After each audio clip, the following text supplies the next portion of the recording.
Hello students of class 6th. Today we will discuss chapter number 9, the second urbanization. Urbanization को students Hindi में हम बोलते हैं शहरीकरण. Let's start our chapter. In 1000 BCE, iron used for the first time. जो iron का उपयोग है स्टूडेंट्स वो 1000 BCE में पहली बार किया गया. 500 BCE में इंक्रीज्ड यूज़ ऑफ आयरन, जो आयरन है उसका जो उपयोग है वो बढ़ गया. 100 BCE टू 100 CE वाला जो पीरियड था वो क्या था? आर्किमेडू फ्लरिशेस. जो आर्किमेडू था वो फ्लरिशेस यानी कि बढ़ गया था.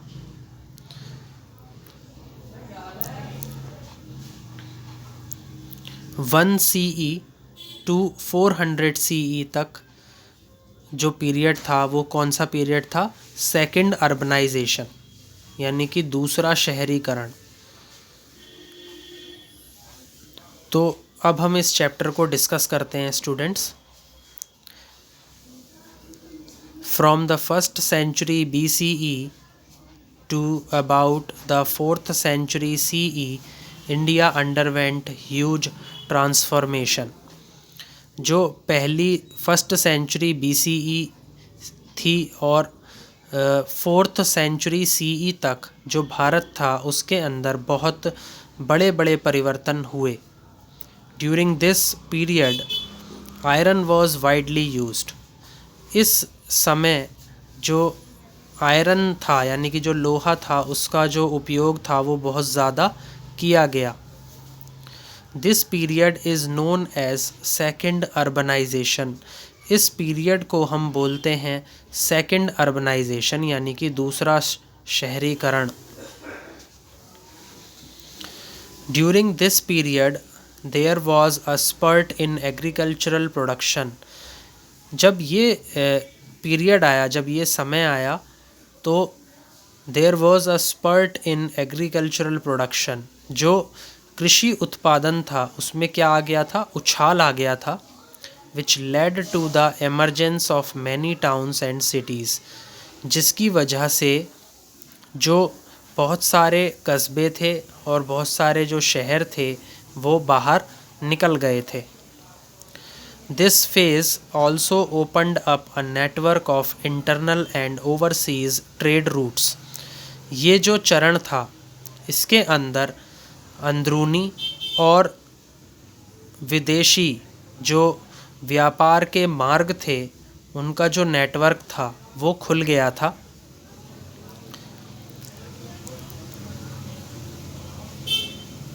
It saw the introduction of currency and witnessed the development of numerous arts and crafts including ceramics.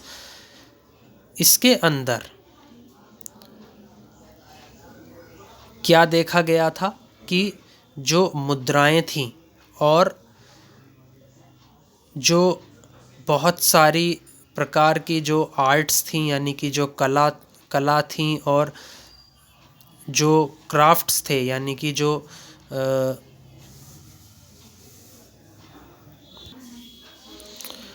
और जो कारीगरी थी जिसके अंदर जो मिट्टी के पात्र थे इनको शामिल किया गया था, उनके अंदर हमने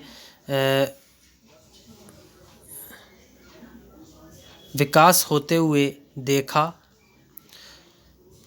तो इन सभी का जो परिचय था, इन सभी का जो इंट्रोडक्शन था वो इस पीरियड के अंदर, इस समय के अंदर देखा गया था.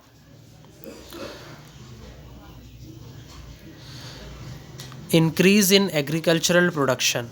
जो एग्रीकल्चरल प्रोडक्शन यानी कि जो कृषि उत्पादन था उसके अंदर बढ़ोतरी होते हुए देखी गई थी in the period of second urbanization. Let's see what are the different factors that increase agricultural production. There were many factors which led to the increase in agricultural production. ऐसे बहुत सारे कारण थे स्टूडेंट्स जिन्होंने कृषि उत्पादन को बढ़ाया। दीज वर, इनमें से जो अलग अलग कारण थे वो क्या थे, एक बार देख लेते हैं। इसमें फर्स्ट पॉइंट है इंट्रोडक्शन ऑफ आयरन टेक्नोलॉजी। जो लोहे की जो प्रौद्योगिकी थी उसका परिचय देखा गया। Iron came into use in India in about 1000 BCE। जैसा कि स्टूडेंट्स पहले भी मैंने आपको बताया कि जो आयरन का उपयोग है यानी कि जो लोहे का उपयोग है भारत में वो 1000 BCE में किया गया था। It was increasingly used after 500 BCE और इसका उपयोग 500 BCE के बाद ज़्यादा किया गया या ज़्यादा किया जाता था। The use of iron was of vital importance for the expansion of agriculture. जो आयरन का उपयोग था वो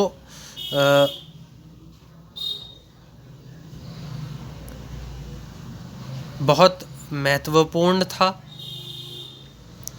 और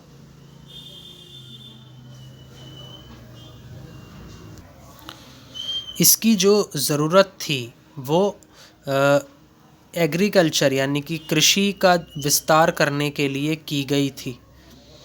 iron axes were now used in clearing thick forest and iron tipped ploughshares ploughed the land better.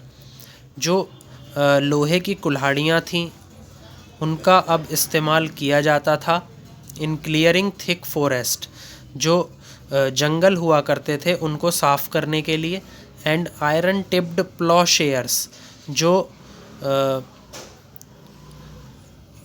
लोहे के ही जो हल होते थे उनकी धार से जो ज़मीन थी उसको जोतने का काम किया जाता था और इन्हीं के माध्यम से जो ज़मीन थी वो बहुत अच्छे तरीके से जोती जाती थी। तो प्लॉशेयर जो होता है स्टूडेंट्स उसको हम बोलते हैं हल की धार। और अगर आप इसको इंग्लिश में डिफ़ाइन करेंगे तो आप किस तरीके से करेंगे, a sharp steel wedge that cuts loose the top layer of soil. ये क्या होता है, एक तरीके का वेज होता है और ये क्या करता है, जो सॉइल की जो टॉप लेयर होती है उसको काटने का काम करता है और उसको क्या कर देता है, ये ढीला कर देता है। तो इसकी वजह से जो ज़मीन है वो बहुत अच्छे तरीके से जोती जाती थी।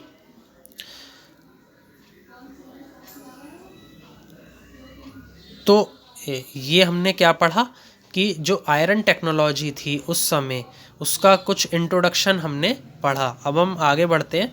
बेटर इरिगेशन यानी कि जो सिंचाई थी वो बहुत अच्छे तरीके से कैसे की गई थी।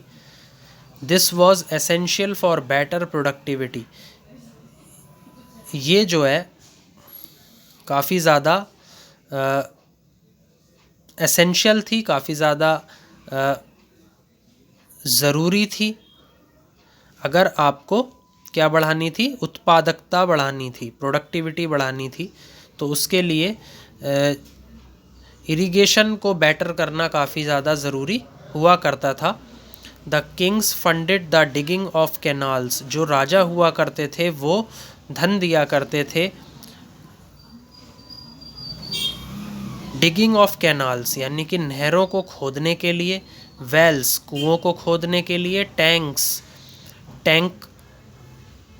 टैंक्स को खोदने के लिए, एंड आर्टिफिशियल लेक्स और बनावटी झील बनाने के लिए या उसको खोदने के लिए जो राजा हुआ करते थे वो पैसे या फिर धन दिया करते थे। This was also done with the help of iron tools. तो ये जो डिगिंग थी, ये जो खुदाई थी वो किनसे की जाती थी, आयरन टूल्स की मदद से की जाती थी।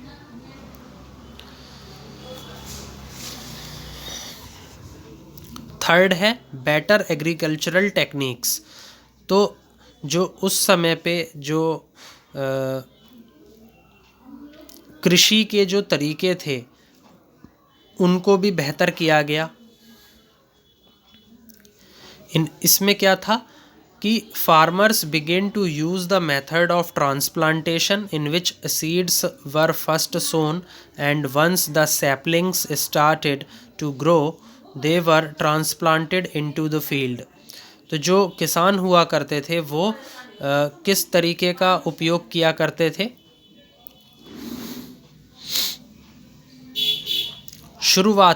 शुरुआती समय में जब कोई भी किसान था वो खेती करता था तो वो कौन से तरीके का उपयोग करता था? That was method of transplantation. कि आपने क्या करा, कहीं एक जगह से पौधा उठाया और उसको आपने क्या कर दिया, स्थानांतरित कर दिया, यानी उसे किसी दूसरी जगह पे जा कर के लगा दिया। That is known as the method of transplantation. पौधे लगाने का काम किया करते थे, एक जगह से उठा करके दूसरी जगह पर लगाने का काम किया करते थे। In which the seeds were first sown. इसमें क्या होता था, जो बीज हुआ करते थे उनको सबसे पहले बो दिया जाता था। And once the saplings started to grow, और जैसे ही जो सैपलिंग्स थी, जैसे ही जो पौधा था, शुरुआत में जैसे कोई भी आपने पौधा बोया, कोई भी आपने बीज बोया तो जो उसके सैपलिंग्स थे यानी कि जो उसके छोटे छोटे पौधे थे वो उत्पन्न होने शुरू हो जाते थे। दे were transplanted into the field. फिर इनको क्या किया जाता था, स्थानांतरित किया जाता था इनटू द फील्ड, मैदानों में। इस टाइप की कुछ एग्रीकल्चरल टेक्निक्स थी जो फार्मर्स उस टाइम सेकेंड अर्बनाइजेशन पीरियड में उपयोग किया करते थे। People of the villages in southern India, there were 3 categories of people living in most of the villages. जो साउदर्न इंडिया था यानी कि जो दक्षिणी भारत था, there were 3 categories of people, वहाँ पर लोगों को 3 कैटेगरी में बांटा गया। Living in most of the villages, जो कि बहुत सारे गांवों में रहा करते थे। The large land owners who were called वेलालर। तो जो इनमें सबसे बड़े जो ज़मीन के मालिक हुआ करते थे उनको क्या बोला जाता था, वेलालर बोला जाता था।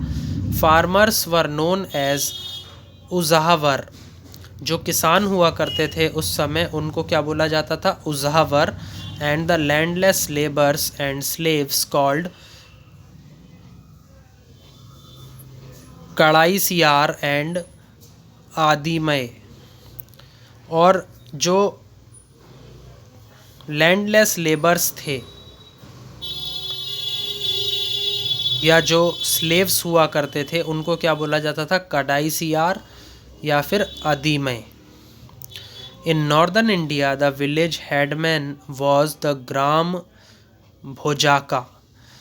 तो जो उत्तरी भारत था वहाँ पर जो विलेज हेडमैन था यानी कि जो गांव का प्रधान था उसको क्या बोला जाता था, grama bhojaka. The farmers were known as grihapatis. तो जो किसान हुआ करते थे उनको क्या बोला जाता था, grihapatis. And the landless labours were the dasa karmakara. और जो लैंडलेस लेबर्स थे वो क्या हुआ करते थे, दशा कर्मकारा।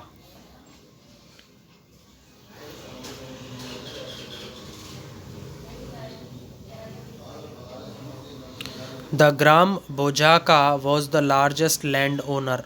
तो जो ग्राम भोजाका था वो सबसे बड़ा ज़मीन का मालिक उस टाइम हुआ करता था। His position was hereditary. उसकी जो पोजीशन थी, उसका जो स्थान था वो कैसा था, परंपरागत। हेरिडिटरी को हम क्या बोलते हैं, परंपरागत। He collected taxes. वो टैक्सेस को इकट्ठा करने का काम करता था। On the behalf of the king. राजा की जगह पर ये जो ग्राम भोजाका हुआ करता था यही टैक्सेस को इकट्ठा करने का काम किया करता था। He also employed slaves and landless labours to work on his field. ये जो स्लेव्स हुआ करते थे उनको एम्प्लॉयमेंट यानी कि उनको नौकरी देने का काम किया करता था। एंड लैंडलेस लेबर्स, और जो लैंडलेस लेबर थे उनको मैदानों में काम करने के लिए क्या करता था, इन्हें नौकरी दिया करता था। ही वॉज ऑल्सो द जज and settled disputes in the village. इसको ये जो था ये जज भी कहलाता था and settled disputes in the village, और ये विवादों को, जो गांव के अंदर लोगों में जो विवाद हुआ करते थे उनको भी सुलझाने का काम किया करता था।